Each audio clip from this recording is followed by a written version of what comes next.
The year was 634 AD. The world was ruled by two unstoppable superpowers. To the east stood the mighty Persian Empire, an empire that had dominated the Middle East for centuries. Its kings commanded vast armies, endless wealth, and ancient traditions that stretched back over 1,000 years. To the northwest stood another giant, the Byzantine Empire, the eastern continuation of Rome. Its walls, cities, and disciplined armies had survived countless invasions.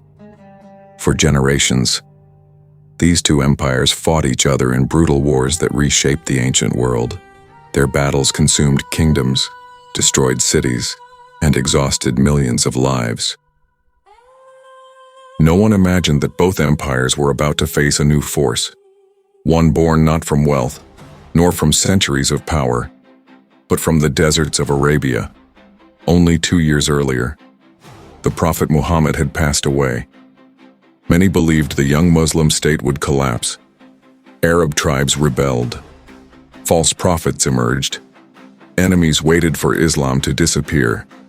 But under the leadership of Abu Bakr, the rebellion was crushed. The Arabian Peninsula was united once again.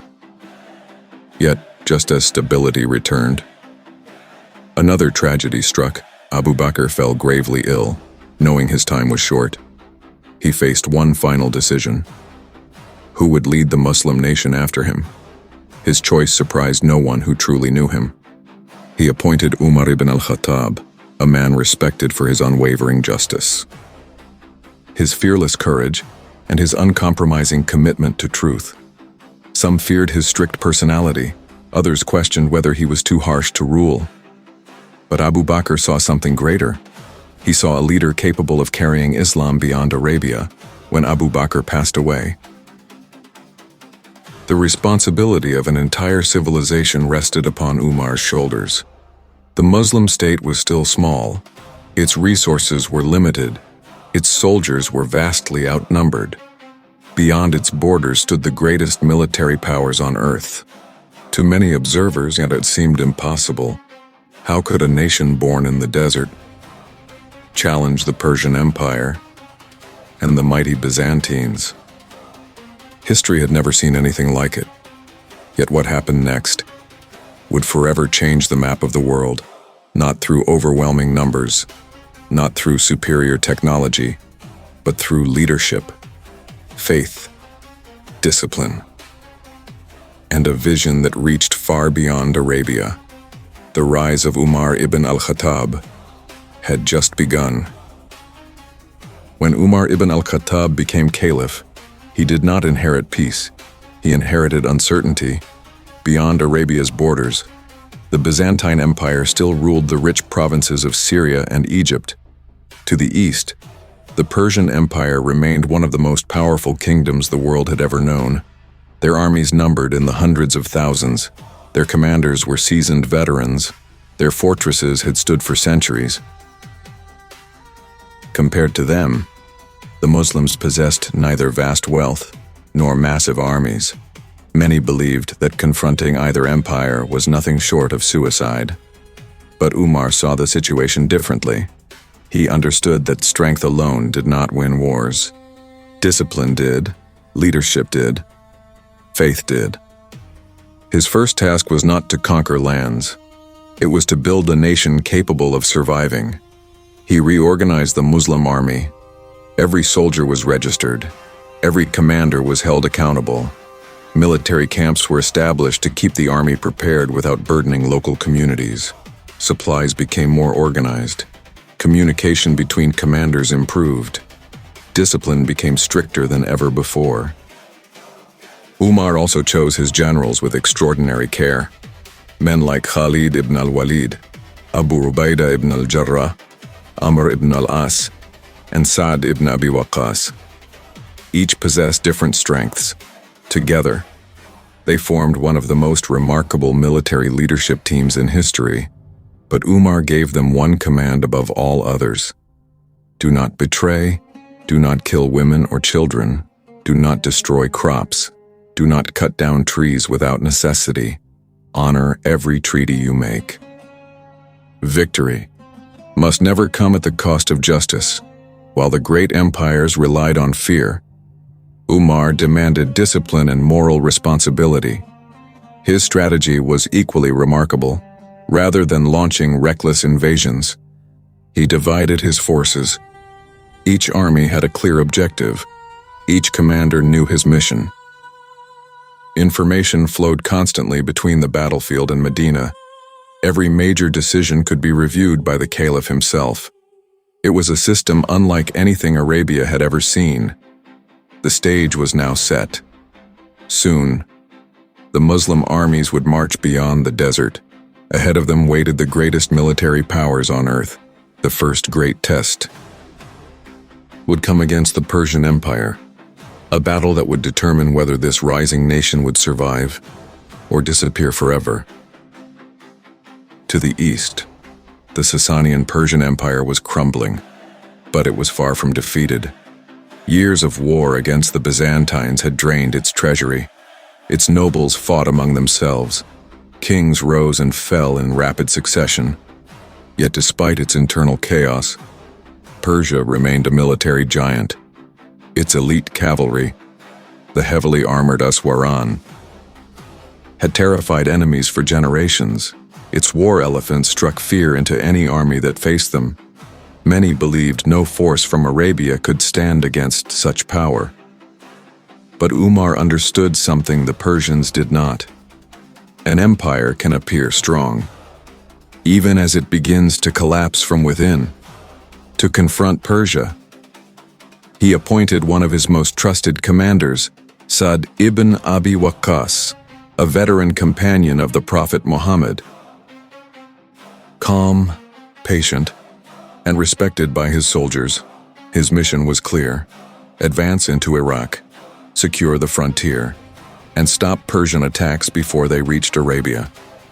The Persian court refused to take the Muslim army seriously. To them, these were merely desert tribes, poorly equipped, poorly trained, and destined to fail. So they gathered a massive force: veteran soldiers, elite cavalry, and towering war elephants, prepared to crush the Muslims once and for all. The two armies marched toward a place that would become legendary, Al-Qadisiyyah. There, the fate of an empire would begin to change. The Muslim army was heavily outnumbered. Many soldiers had never seen an elephant before. When the battle began, the massive beasts charged forward. Horses panicked. The battle lines broke. For a moment, defeat seemed inevitable. But the Muslims adapted. They studied the elephants, targeted their riders, and forced the animals into confusion. What had once been Persia's greatest weapon soon became a source of chaos within its own ranks. The battle raged for days. Dust filled the sky. Thousands fell. Neither side was willing to retreat. Then everything changed. The Persian commander, Rostam Farrokhzad, was killed. His army collapsed. Panic spread across the battlefield. The once invincible Persian force broke apart. The impossible had happened. For the first time in history, the mighty Persian Empire had suffered a devastating defeat at the hands of a young nation from Arabia. But this was only the beginning.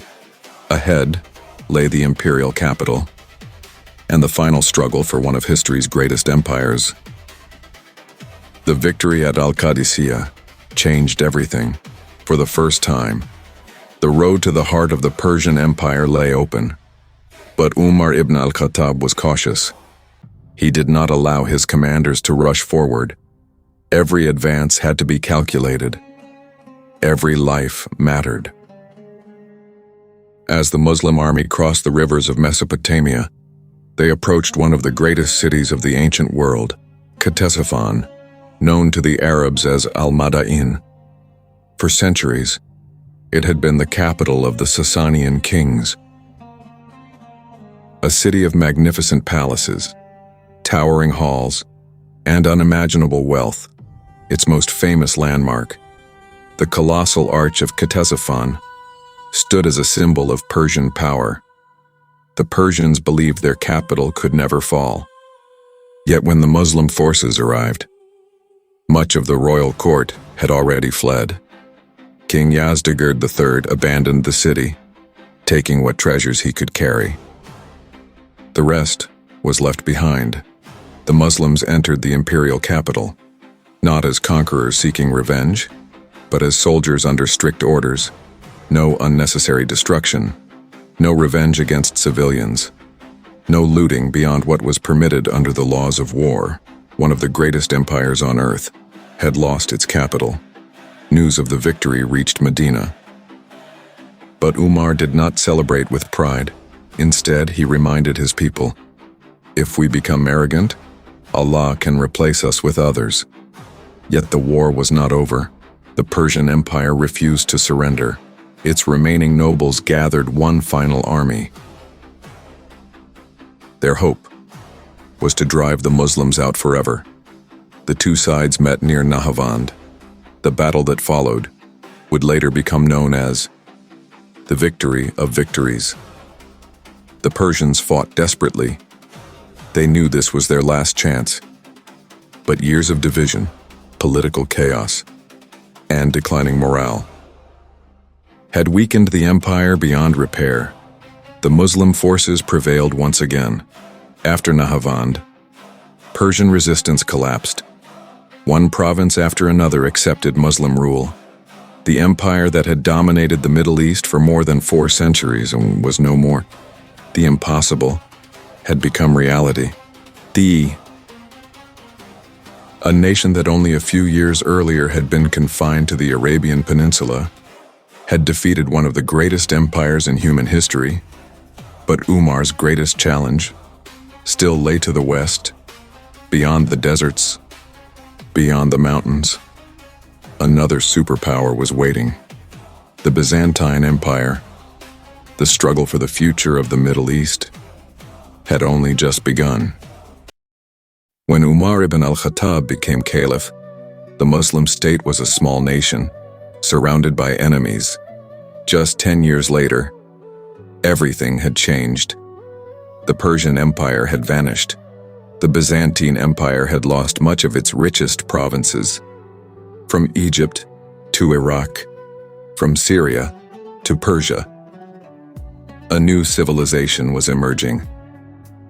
But Umar believed that conquering land was never the ultimate goal. The true victory was establishing justice. He created one of history's most effective systems of government. Public treasuries were carefully managed. Governors were monitored. Judges were appointed independently. State officials were held accountable. No one, not even the Caliph himself, was considered above the law. At night, Umar often walked the streets of Medina alone, not surrounded by guards, not wearing royal clothing, but searching for families in need. It is said that one night he found a mother trying to calm her hungry children. Their pot contained nothing but water and stones, only to give the children hope that food was coming. When Umar learned the truth, he carried a sack of flour on his own back. His servant offered to carry it for him. Umar replied, "Will you carry my burden before Allah on the day of judgment?" That moment captured the essence of his leadership.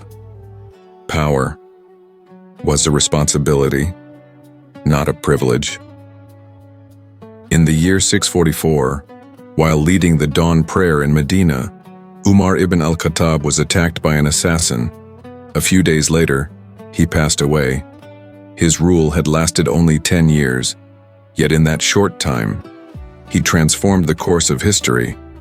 Military genius alone cannot explain his success, nor can numbers or wealth.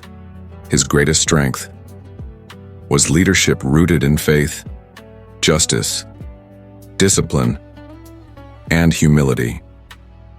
More than 14 centuries later, his name is still remembered, not simply as a conqueror, but as one of history's greatest rulers, a man whose legacy reached far beyond the battlefield.